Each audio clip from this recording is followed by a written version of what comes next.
before the arrest, I sat down with former Vice President Mike Pence as these reports were breaking.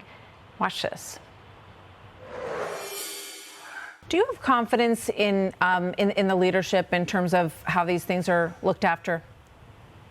Well, I'm just very concerned, and obviously we don't know among the documents that have appeared on the internet how many of them are real. The Pentagon seems to have made it clear that some of them are.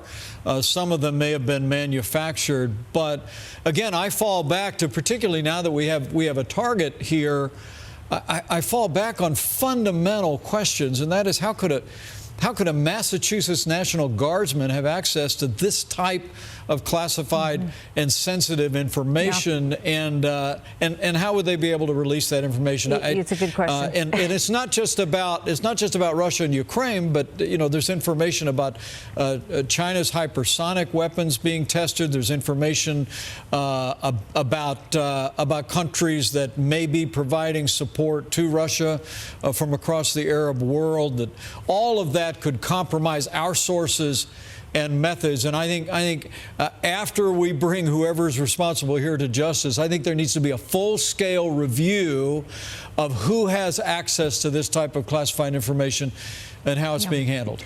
A couple more topics that I want to get to with you today. You've been very supportive of our involvement in the war in Ukraine, supporting the effort there. Yeah. The former president was asked about this, and he basically says that we're giving it all away. The military that you and your administration, along with the president at the top of it. And here's what he said. Watch.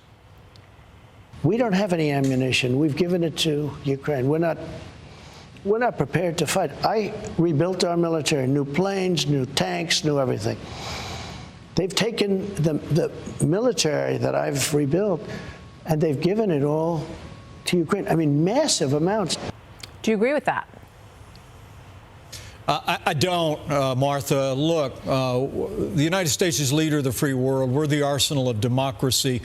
Ukraine is not our war, but freedom is our fight.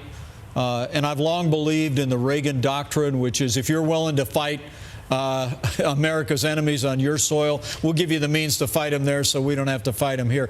I think this is an important fight. Look, I'm proud of the historic increase in investments that we made in our national defense during the Trump-Pence administration. But the truth of the matter is, as the former president talks about planes and tanks that we helped build up in our military, we haven't sent one plane to the Ukrainian military. We haven't sent any tanks, even though the Biden administration promised to send 33 Abrams tanks back in January. I mean, the hard truth is that the Biden administration has been slow in responding, slow in providing the support. President Biden said in his State of the Union address, Martha, that we would be there as long as it takes. But look, it shouldn't take that long. If we'll give them what they need, they've demonstrated their courage, their toughness.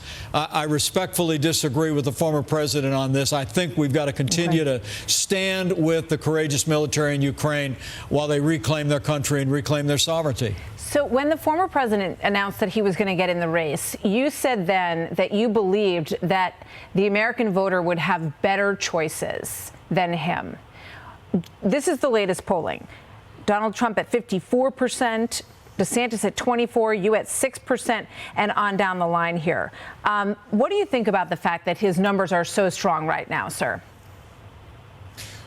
Well, I think people are so frustrated with the failed policies of the Biden administration at home and abroad, that there would, of course, be a natural attraction, not only to the former president, but I also believe to the policies of our administration. But look, it's early in this process. I do think we'll have better choices. I think nobody could have defeated Hillary Clinton in 2016 other than Donald Trump. But I think come 2024, our party's going to choose the right standard bearer to meet this moment, to strengthen America at home and abroad. And my family and I continue to reflect on what role we might play in that. And I promise to keep you informed of any decisions that we make in the days ahead. That decision. I'm noticing that the former president is in New York again today for depositions. Do you think that his legal challenges should or will disqualify him from running in 2024? Well, look,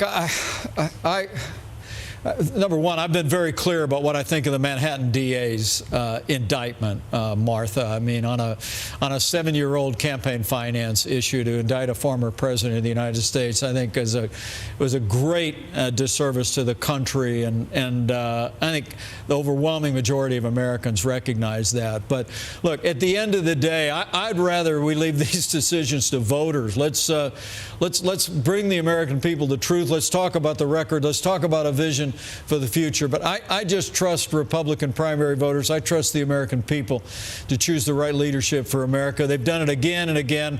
I'm confident we'll do it again in 2024. All right. Former Vice President Mike Pence, thank you very much, sir. We look forward to hearing your decision and to speaking with you again soon. Thank you, sir. Hi, everyone. I'm Brian Kilmeade. I want you to do me a favor. I want you to click to subscribe to the Fox News YouTube page. This is the only way that I know for sure that you're not going to miss any great commentary, any great news bites, any great interviews coming your way on Fox. You can get it all here on YouTube. So subscribe right now.